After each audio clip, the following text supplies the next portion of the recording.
Lausanne Jardin, c'est une manifestation paysagère, grandeur nature, qui propose différentes installations dans l'espace public. La manifestation s'intéresse vraiment à cette idée de reconquête de l'espace public, où on teste des choses, que ce soit sur le plan de l'architecture du paysage, de l'architecture ou du design. Cette année, on a une trentaine d'interventions sur un parcours très linéaire, le long d'une ligne de crête, le long d'une ligne de bus, en traversant à peu près toutes les typologies des différents quartiers.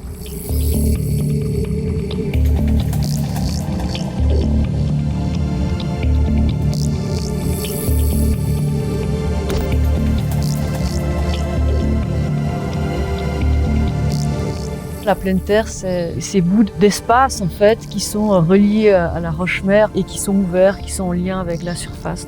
Aujourd'hui, on sait qu'avec la densification des villes, qui est en soi une bonne chose, les derniers espaces de pleine terre sont en train de disparaître. Et nous, êtres humains, aujourd'hui, on est dépendants de cette nature aussi en ville et on va l'être de plus en plus.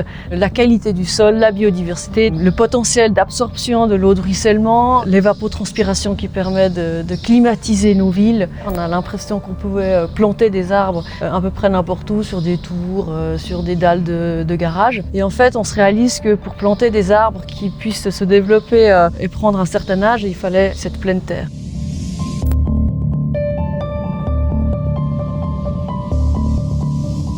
Les villes, en ce moment, elles évoluent très vite. On est en train de changer la manière de vivre la ville. On se réapproprie les espaces.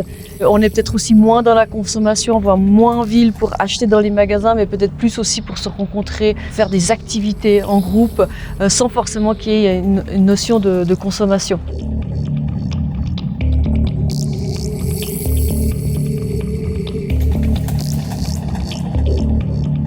Lausanne Jardin est, à mon avis, un outil extrêmement important d'accompagnement de la transformation des villes, un outil qui permet en fait de tester des choses dans l'espace public pour essayer de voir comment elles évoluent et pour voir comment les gens se les approprient, prendre conscience des potentiels qui existent, qui sont encore à développer. On doit s'intéresser aux petits, aux fragiles, même à l'insignifiant peut-être, pour aller ensuite vers quelque chose de plus universel.